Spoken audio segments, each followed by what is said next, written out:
All right, Boker Tov, everyone. Good morning. Good morning. Boker Tov. Great to see everyone.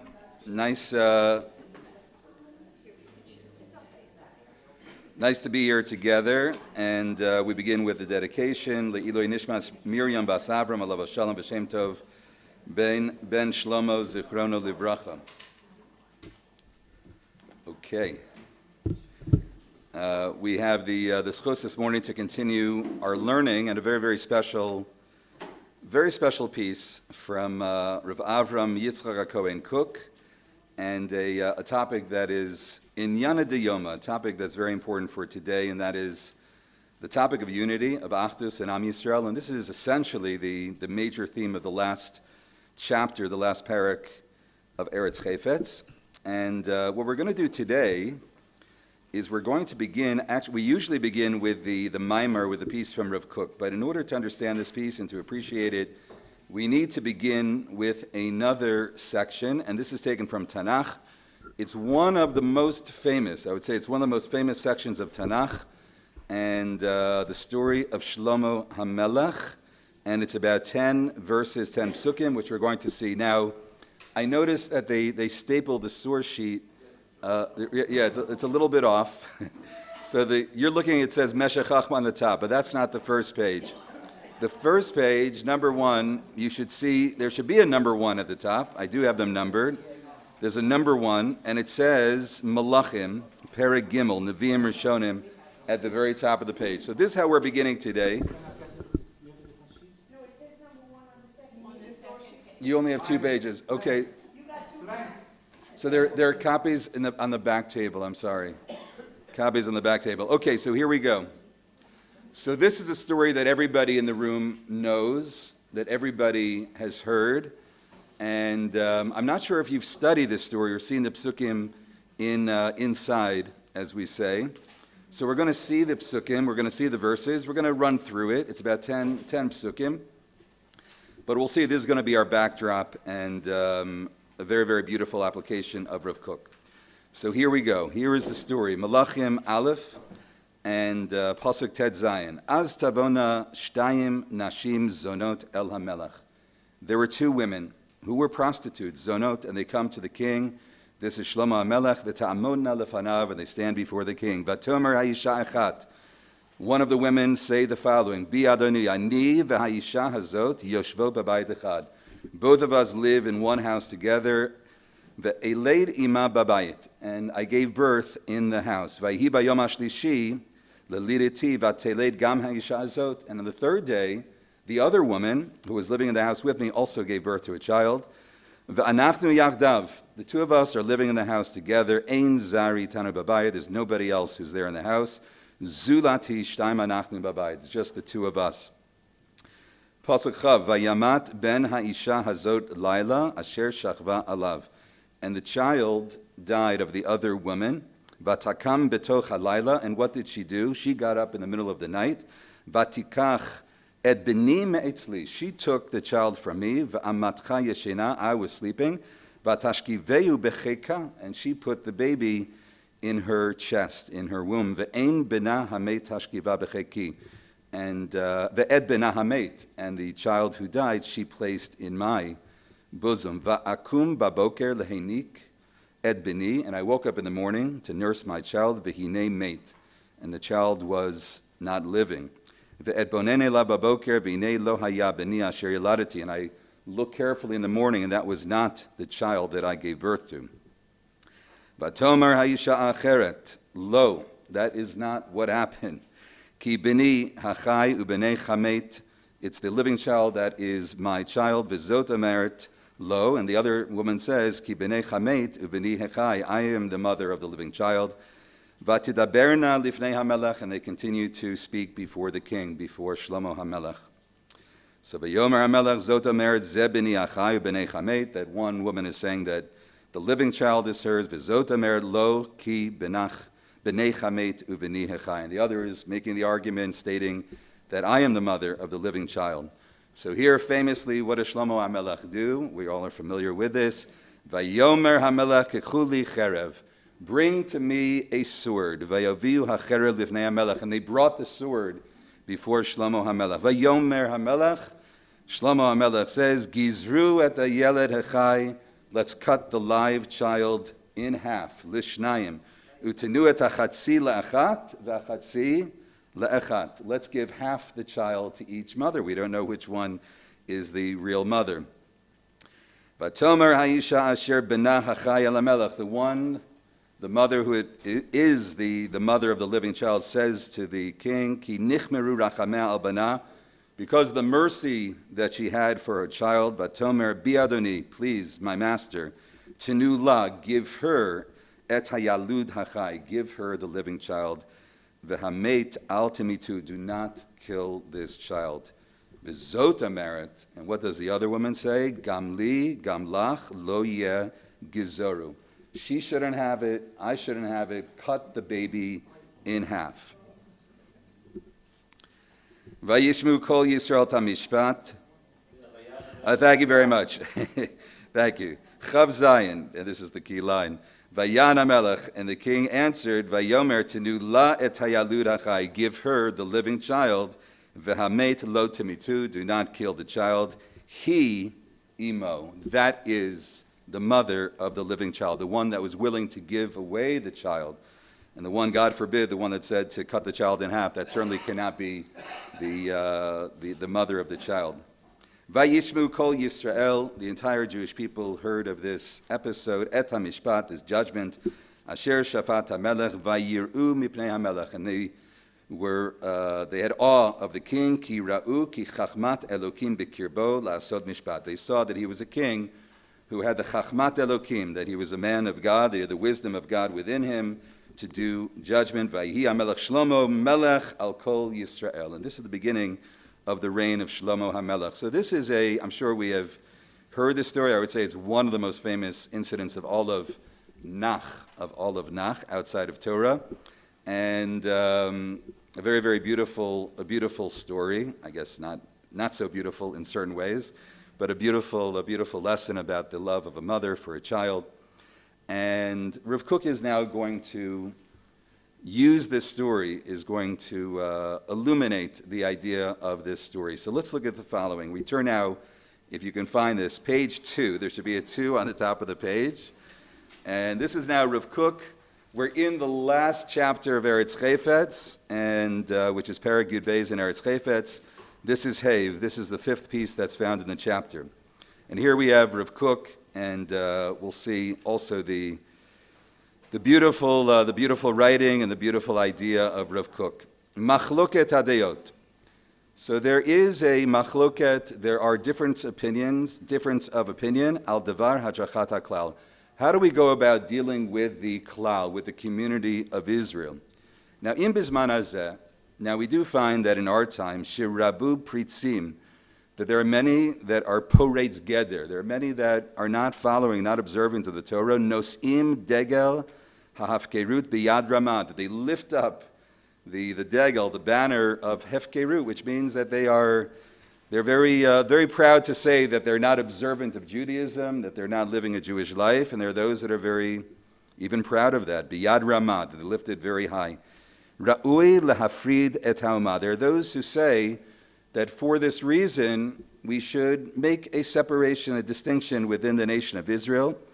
V'shehaksherim nosei degel shem Hashem, and those that are the kosher community, those that are the observant of community, that are lifting up the degel of Hashem, there are those who make the argument, lo yiyeh lahem shum yachas im parkei ha'ol haposhim. Let's not have anything to do, any relationship with those that are rejecting Judaism. So there are those that are looking at the Jewish community and having this discussion. What do we do with the fact that there are so many people that are not observant, and we have observant people? Maybe we should just kind of have our own communities, kind of our own gated communities with religious people, and let's really not have much to do or anything at all to do with those communities. Let's kind of create a separation between the two. That's really the healthiest thing that we can do. Yes?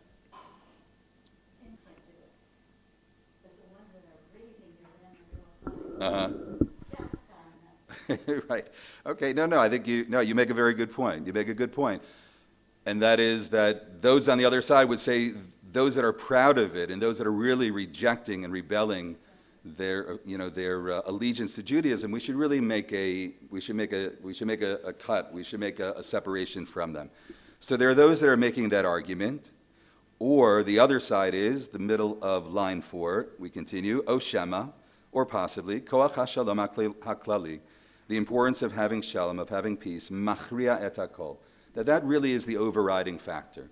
And again, interesting, kind of putting out this discussion or these two sides. I think these sides are being debated today to some degree in the religious, in the observant, in the non-observant community. Right? How do we deal with one another? So is there room to say that we really should kind of create a separation? We have a religious community, let them kind of do their own thing. Or do we try to create more of a cohesive nation? So here are now the words of Rav Kook. And this is very important, Rav Kook's response. So those are the two possibilities. He says, Kol ikara shel plugta zu. He says the very essence of this argument of these two sides, ba'a mipnei hashiflut haklali. It's only because there's lowliness, a spiritual lowliness within the nation of Israel. Shadayin lo nigmara hatara legamre. That we have not yet ascended to a purity, biyesod ha'ofi shel ha'omah, which is really the character of the nation of Israel. Mitzad chitzoniyut nafsha. That we're not getting at the essence of the nefesh of who we are as a nation. V'hi mitaheret ve'olechet. But we're on our way. We're moving in that direction. Rav Kook says the following in this line. He says, if we're even having this discussion, it's only because we are lowly and spiritually lowly. We should not even be having a discussion that presents the possibility that there should be division and divisiveness within the nation of Israel. Even to have that discussion reflects badly on the Jewish people, and it's not the essence of the Jewish people. It's not who we are, and it's only because there's what he calls a shiflut haklalit. There's a lowliness, a spiritual dearth within the nation. Now here he writes the following, and here now we're going to get to his illumination or elucidation of the story that we open with from Tanakh. Ela hakitod yachdav, these two camps, hinan bazeh b'madrigat shtayim nashim zonot. This story is really the story that's reflected in the two prostitutes or the two harlots that are coming before Shlomo HaMelech, Shebau el Shlomo. Hadibur, that statement that was made, Haviu cherev, bring me a sword, right? The idea, bring me a sword and let me cut the baby, let me cut the body in half. Nisayonhu mechachmat Elokim. That's really just a test. That's just a trial. In other words, to put it out there that there's a possibility that we're going to cut the baby in half, cut the body in half, that was just testing what was going to be the response to that. So too here, if we're going to suggest, let's cut the nation in half, let's separate the two parts of the nation from one another, that's purely a test. In other words, that's not something that we take seriously. Sheba Malchut Yisrael, that's part of what it means, the kingdom of Israel. Haru'uya lihidachot, that must be pushed aside. In other words, that idea that we're going to kind of split the nation, fracture the nation, that's something haru'uya lihidachot. He hatoenet gizoru, the one that says, let's cut the baby in half, ubihit marmera hi mavletet et hamatat hatina shebalev. What is that? Behit marmera, those are murmurings, the same word in English, murmurings. Those are the murmurings that are mavletet, bolate, that come out, that become apparent, et hamatat hatina, which is the truth of the enmity, the tina shebalev, shehi chasha be'atzma, that she feels within. In other words, the woman that could say, yes, let's cut the baby in half, there's something very wrong about that. That's coming from a very, very bad place. And if somebody is saying that about the nation of Israel, that let's take one community, let's put them here, let's take the other community, let's kind of separate from one another, that's the idea of gizoru, that's the idea of cutting the body in half. Shekol inyana hu rak gamli gamlach lo yeh gizoru.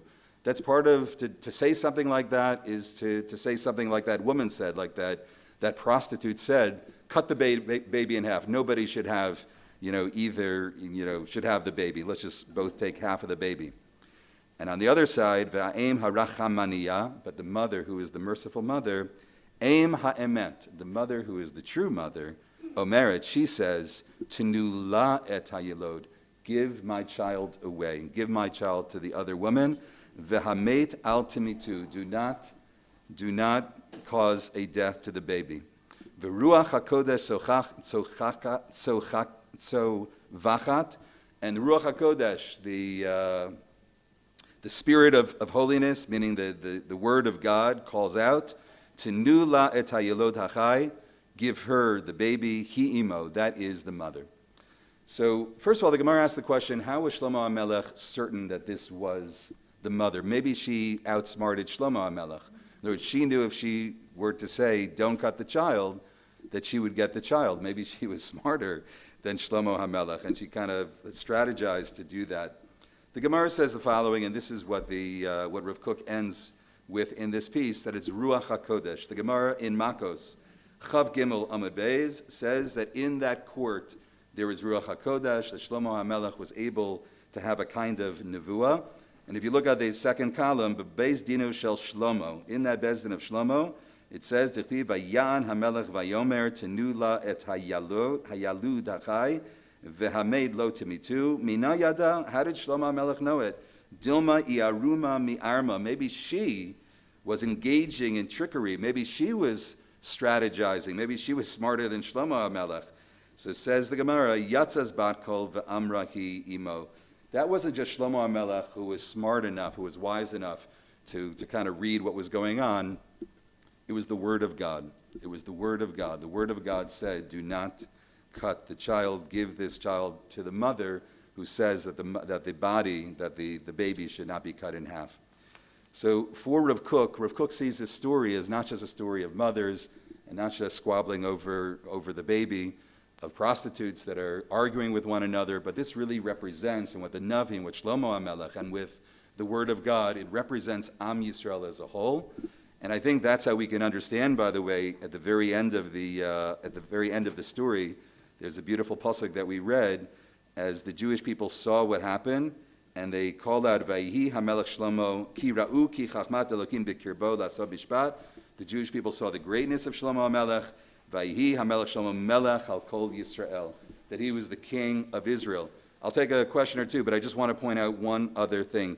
This, if you look on the page before, this section from the Navi, this story, this well-known story of Shlomo HaMelech, when is it read as a haftorah? It's actually chosen as one of the haftorahs. We only have a handful of haftorahs. When is, with what parsha, what story in the Torah do we read this? Miketz. And by the way, it's rare actually that we read this haftorah. You might be asking yourself, I don't remember reading this haftorah. We rarely read it. Why? Because Hanukkah falls out on Miketz 90% of the time on Shabbos, so we're always reading the special haftorah for Hanukkah. But this is the haftorah for Miketz. And what's the story of Miketz? It's the end. It's right before Vayigash. It's where the brothers and Yosef, where we have the potential of the split within the family. And it's only the next parsha, as Yehuda comes before. So what is this parsha all about? Why did Chazal choose this to be the haftorah for Miketz? Because it's not just a story of two women, of two harlots, and Shlomo HaMelech. It's the story of OUisrael. And it's Ruach HaKodesh, it's the Word of God that says, that calls out to the Jewish people, do not split the body, do not split the baby, do not split my child. The Jewish people are to remain one. It's more important than anything. Okay, there was a question or two.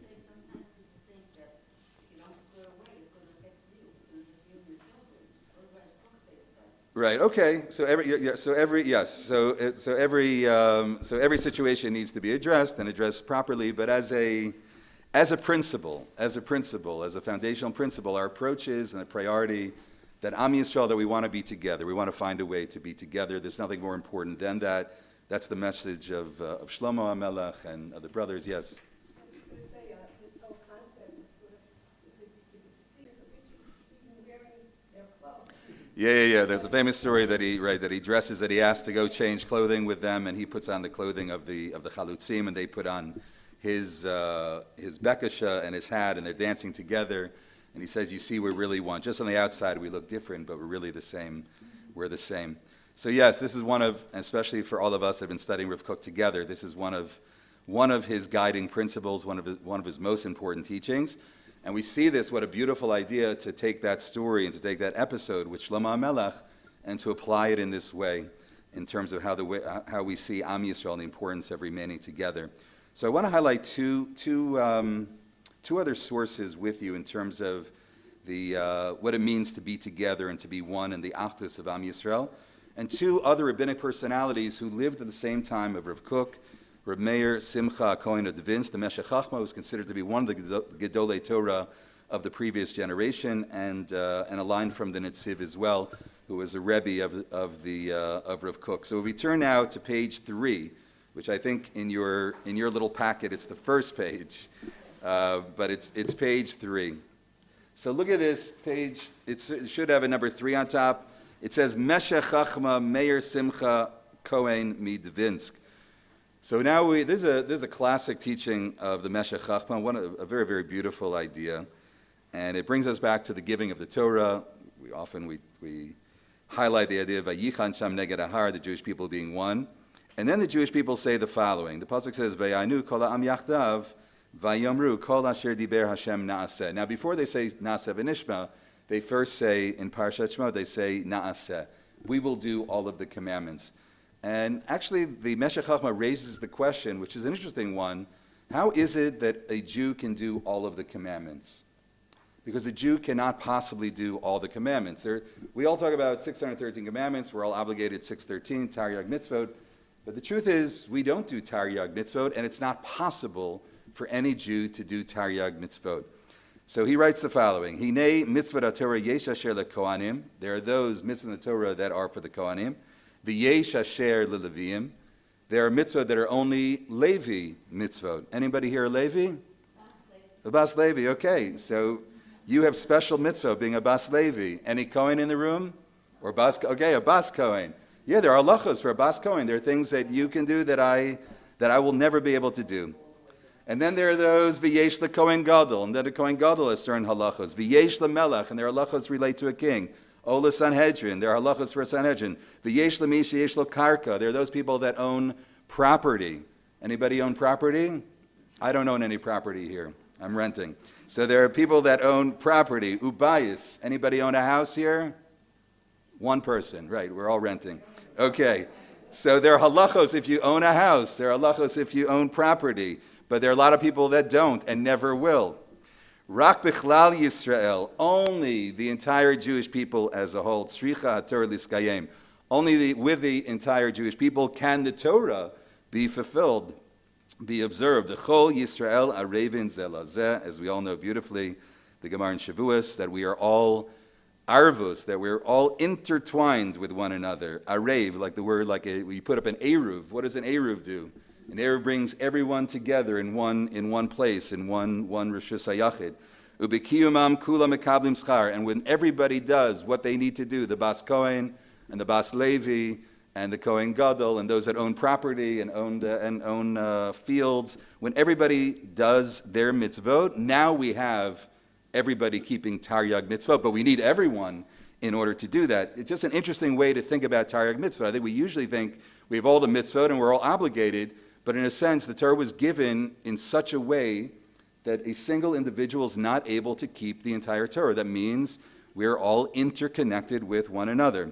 Ubekiyumam kulam mikablim schar. And he quotes the pasuk of Rabbi Cheskel, Va'aten son mariti, that you are sheep of my flock, says God.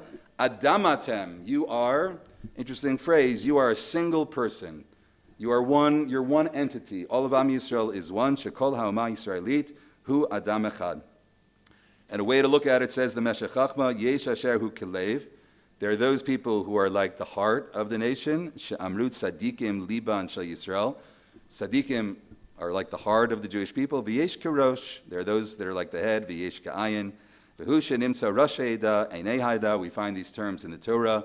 So what part of the body are you? Are you the hand of the nation, the foot of the nation, the ear of the nation, the nose? By the way, we need all of it. We want all of it.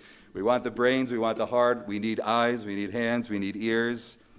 So we're all playing our part, says the Meshech Chachma.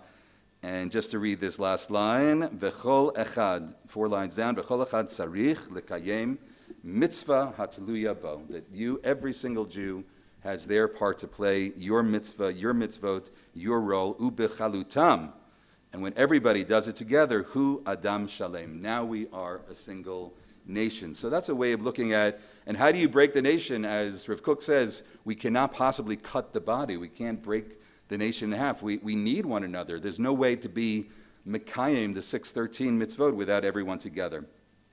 The Rebbe of Rav Kook was the Netziv, Rav Naftali Tzvi Yehuda Berlin of Volozhin. He studied in Volozhin with the Netziv. And the Netziv is famous for his Perush on the TORAH HaMegdavar, and he has an introduction to the book of Bereshit. And in that introduction, he calls the book, or he says the book is called Sefer HaYashar. And this is a famous introduction of the Netziv. Why is it called Sefer HaYashar? That's one of the names, one of the nicknames, special names that's given to the first book of the Torah. And he claims because the Avos were Yesharim, that they were unique. Not only tzaddikim, they were Yesharim. So he talks about what was unique about the Avos. And there's one sentence that I want to highlight from his introduction. And he talks about, in his introduction, the unfortunate circumstance of what happened at the time of the Beis HaMikdash, destruction of the Beis HaMikdash, where there was sinas chinam, the temple was destroyed because we didn't love one another, there was enmity, hatred between Jews, and he writes the following to try to analyze exactly what happened there. So from the word upeirashnu, do you see that? I think I put a little bracket next to the word peirashnu. It's halfway down in the where it says psicha l'sefer Bereshit. Did I put a little bracket there? I think I did. Okay, good. Upeirashnu. So he said, we have explained shayut tzadikim v'chasidim v'amalei Torah. That in that generation, in the time of the Beis HaMikdash, you had people that were righteous and people that were saintly and amalei b'Torah, people were learning Torah. So how is it that the Beis HaMikdash was destroyed? Ach, lo hayu yesharim b'halichot olamam. But they were not yashar in halichot olam. What does that mean?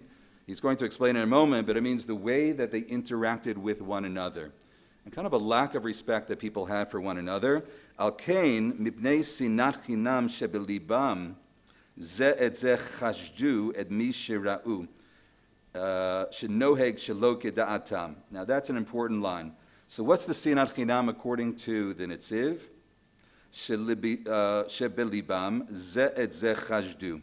In their hearts, they questioned, or they were choshed, that they did not think highly of people, of others around them. Et mi shera'u shenoheg shelo kedatam. If somebody acted in a way which was not like their way, not like their dat, right? They wore a different kippah, they had a different minhag, they acted a little bit differently, so they began to judge. There was judgment of those people, and they judged them shelo kedatam birat Hashem shehut siduki v'apikores. That they were ready to use those terms, tziduki or an apikoras, that they were writing them off. They were quick to write them off as an apikoras. And that was the problem. Ubal yedei zeh lidei shvichus damin, which led to a real kind of hatred, where there was actually murder, b'derech haflaga, ulechor haraot sheba'olam ad shecharav habayis. So the key line here, for me, the way that I understand this, or what I wanted to share, is the judgment of others, to be quick to judge others, to label others. That's what was happening according to Netziv. That was the sinas chinam that they were guilty of, and what that led to. So that's something that we need to be very, very careful of. And we talk about the achdus of the nation, the oneness of the nation. We have to be very, very sensitive, very, very careful about any judgment and any labels, because he's talking about that as well, that they were quick to call that person a tziduki and apikoras, that they did that. And that led to terrible things. Yes, there was a question or two. How is he speaking to the converted, inflicting malchus amongst the people? Right. Okay, it needs to be done very sensitively. We touched on that last week as well, and it's part of our learning this morning. Again, if the ideal is shalom, if the ideal is peace, you're asking the question, if the other side is acting in a way that you find inappropriate, how do you respond? Again, it's every case needs to be addressed as individually, but I think the goal is sensitivity. The goal is respect. The goal is trying to find a peaceful place. Yes. Did you? Mm-hmm.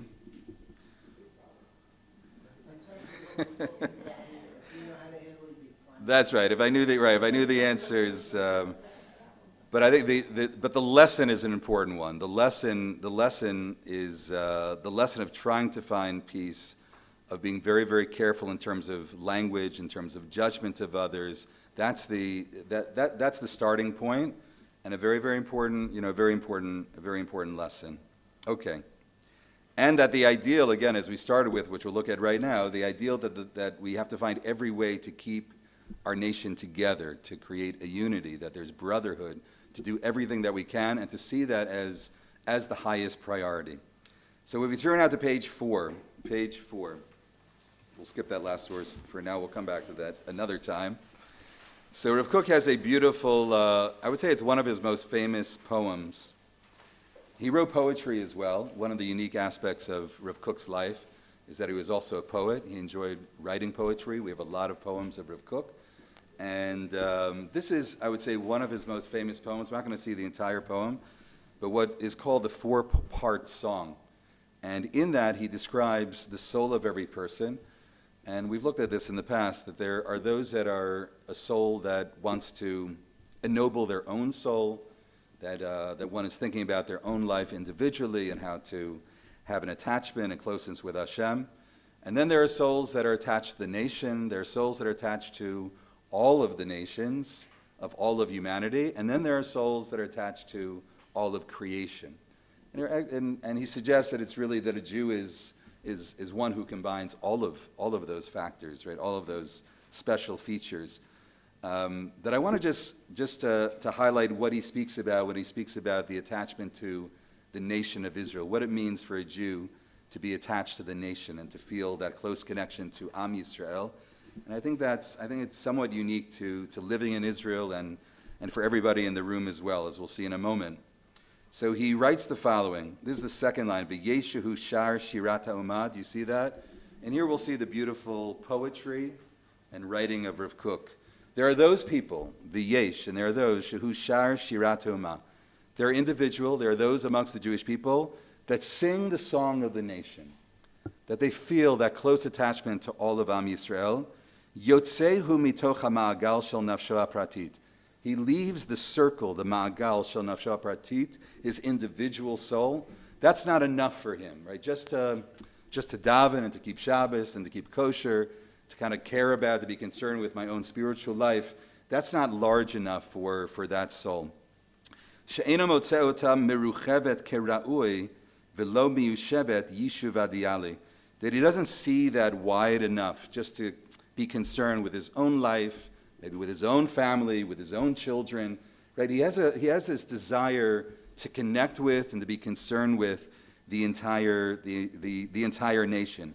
V'lo miyushevet yishuv adiyali. That's not the ideal. He doesn't see that as the ideal, to be concerned with his own spiritual growth. Sho'ef, he desires the meromei oz.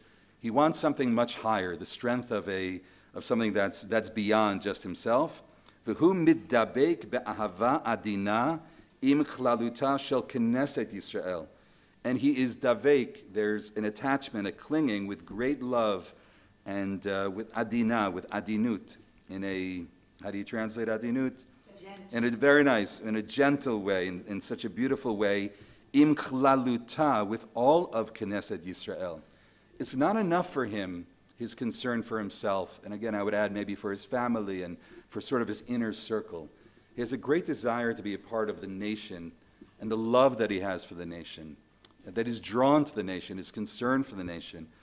And reading this, and I think about people that have made Aliyah, I think that's part of what has brought people on Aliyah, where a person feels, I want more, I want to be connected to the nation and part of what's happening with all of Am Yisrael, and building Eretz Yisrael, and building the nation. And he says there are souls, he says, Yeshehu shar shirat nafsho, the opening which we skipped over. There are people that are kind of satisfied with just their own spiritual growth. They kind of go through life like that. That's a beautiful thing also, right?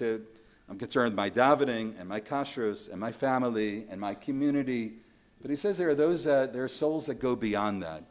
There are souls that feel the nation and want to feel the pulse of the nation and be a part of that.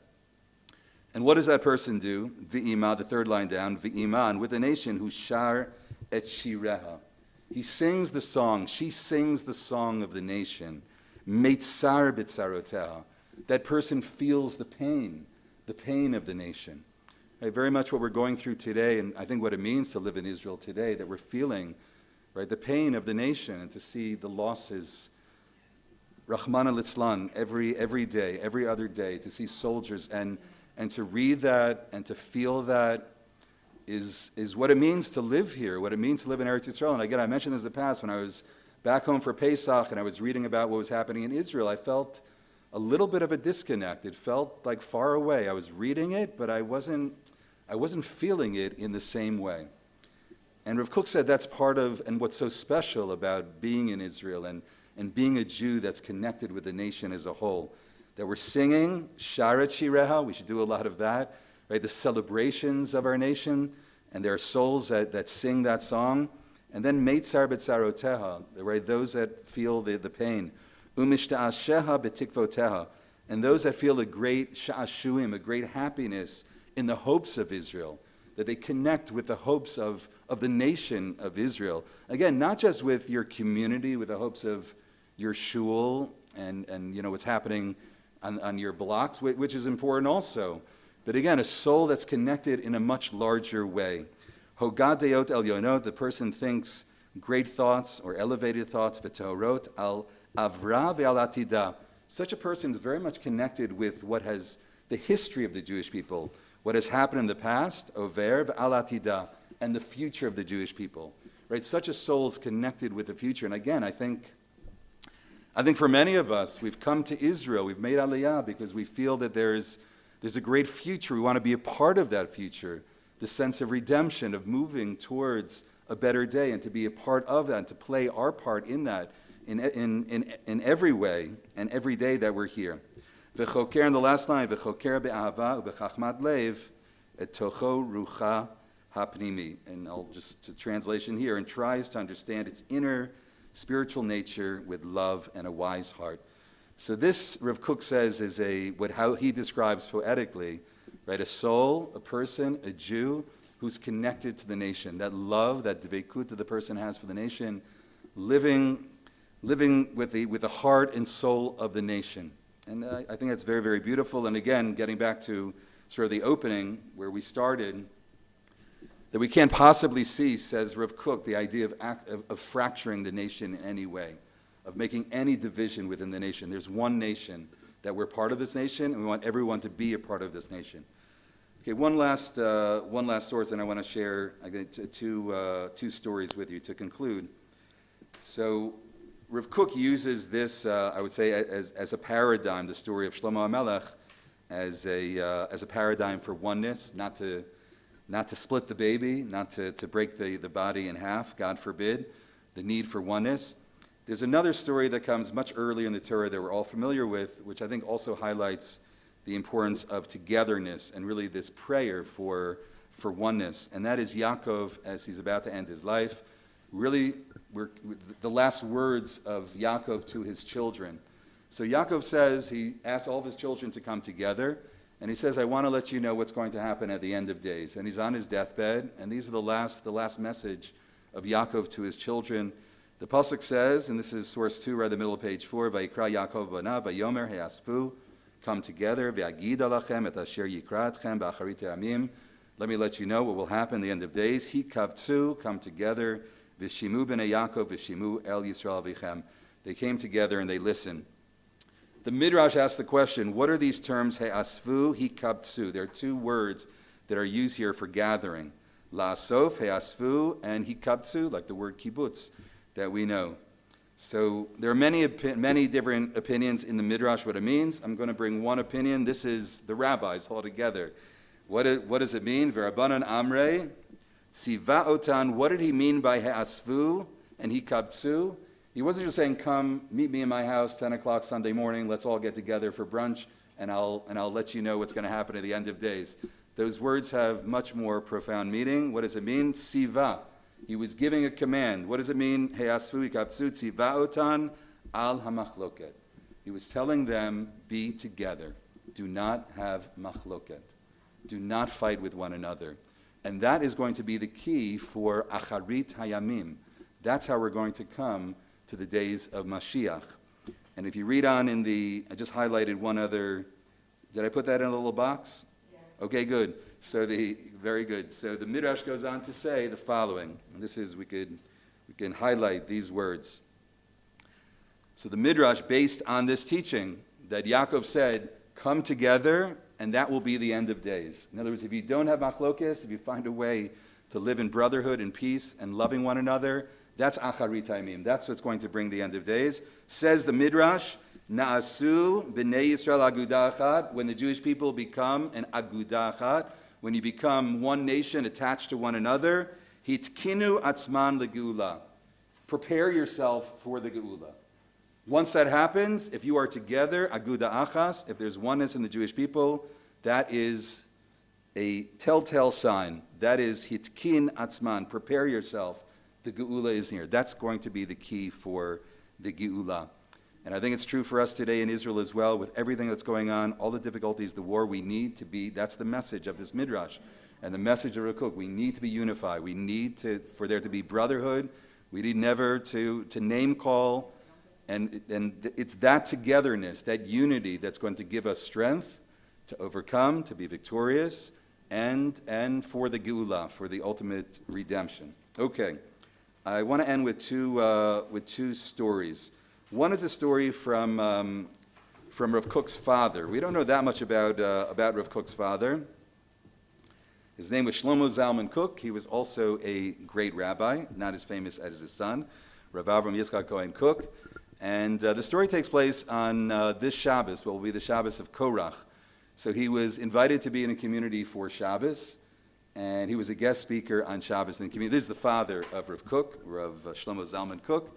And as they escorted him in, welcomed him, somebody whispered to him that there's a major machlokas that's going on in the community right now. And we'd like you in your drasha or sometime over Shabbos if you could kind of address that on this Shabbos. Again, it was Parshas Korach. So Rav Kook got up Shabbos morning and he said the following. He said that in our parsha, we have the story of Korach, of course. This happens to be, here we're talking about this morning of machlokes and splintering the Jewish people.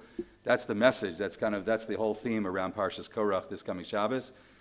So he said, if you look at the parsha, you'll see what happened where there was argument. And you have Korach, and the earth opens up and swallows Korach and his followers. But it seems that afterwards that the argument or sort of that divisiveness or questioning Moshe and Aaron has still not been quelled. In other words, there's still questions about that. And at that point, God says that you are to collect all the matot, that you are to collect all the staffs from all the tribes, and you're going to bring them in together with the staff of Aaron. And on the staff of Aaron, that there'll be a blossoming of flowers and almonds on his staff. And with that, that will be a sign that Aaron has been chosen by God and enough machlokas. So interesting that, whatever, you look at the parsha, and we'll all study the parsha this week, that was also necessary, that you had the first part of the parsha with Korach. We're all familiar with that, but there was another step that was necessary as well.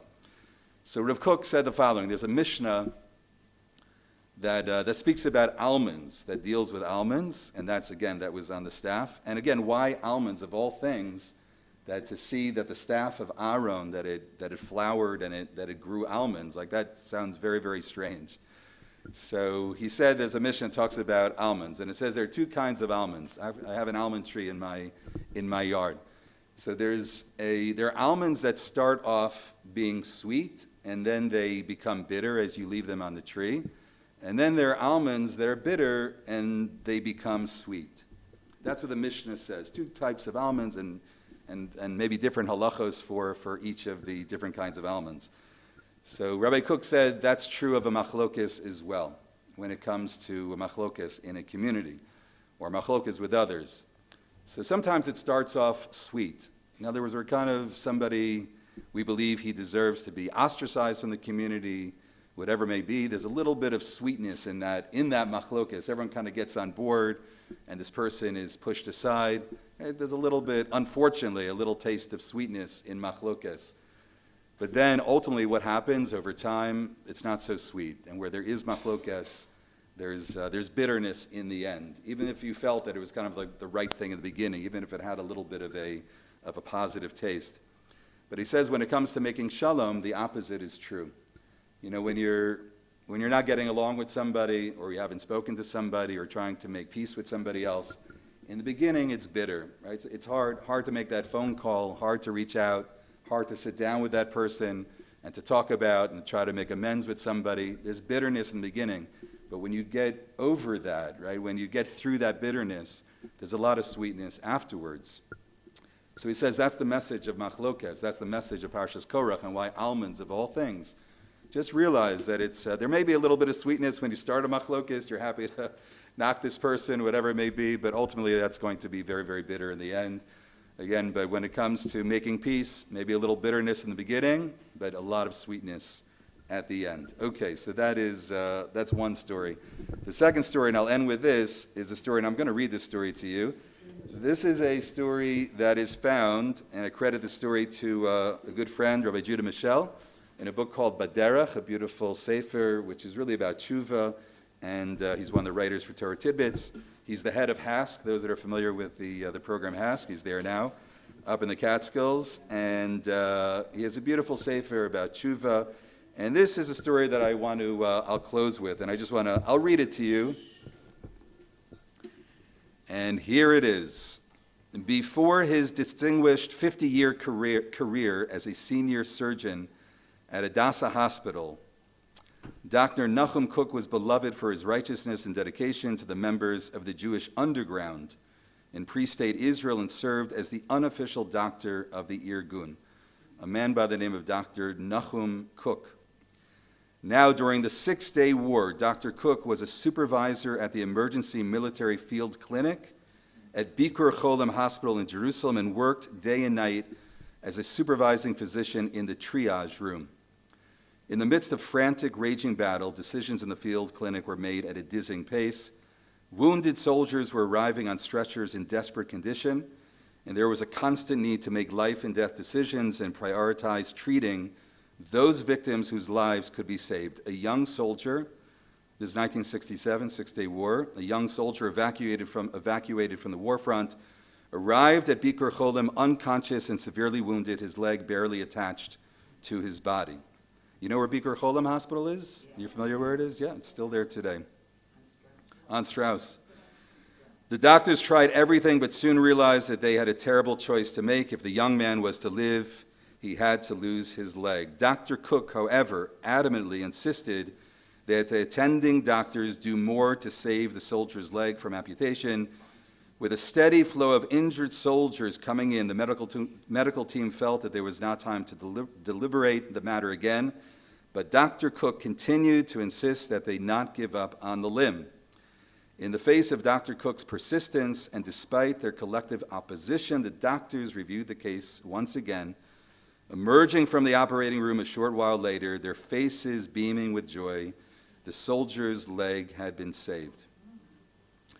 The medical personnel at Bikur Cholim were astounded. What had made this one doctor so focused on saving a limb? Why had he persisted so, forcing the colleagues to rethink their initial diagnosis? The answer Dr. Kook gave is both powerful and instructive. This is Dr. Kook now speaking. My great uncle was the great tzaddik and OUisrael Rav Avraham Yitzchak Kook, who shared a message I carry with me each time I treat a patient in surgery. When I entered the field of medicine, my holy uncle implored me to always bear in mind that just as Klal Yisrael is one nation, and no individual Jew can be cut off from their people, a surgeon must do everything within his power to ensure that a person is given a chance to stay whole. My uncle spent his life reaching and going beyond his limits to maintain the kesher with Jews, whom many consider to be far away, refusing to allow them to be cut off from Knesset Yisrael. My uncle, Rav Kook, spent his precious time traveling to the Moshavim across Eretz Yisrael to connect with Jews of different walks of life, and subjected himself to intense criticism, opposition, and shame for the sake of ensuring that no Jew would ever be amputated from his people. And the last sentence, when faced with the painful possibility of conducting emergency surgery to remove a person's limb, I'm guided by my uncle's insistence on never giving up hope, neither spiritually nor physically. Okay, so that is the story, a beautiful story. And yes, it's one of the beautiful lessons of Rav Kook, of always remaining together, how important it is today. We should take this as a chizuk, as inspiration, to love every Jew, to love one another, that there should be a oneness, and with that, Be'ezrat Hashem, the Geula Shlema. Yashar koach. Everyone have a wonderful day. I'll take a question, please.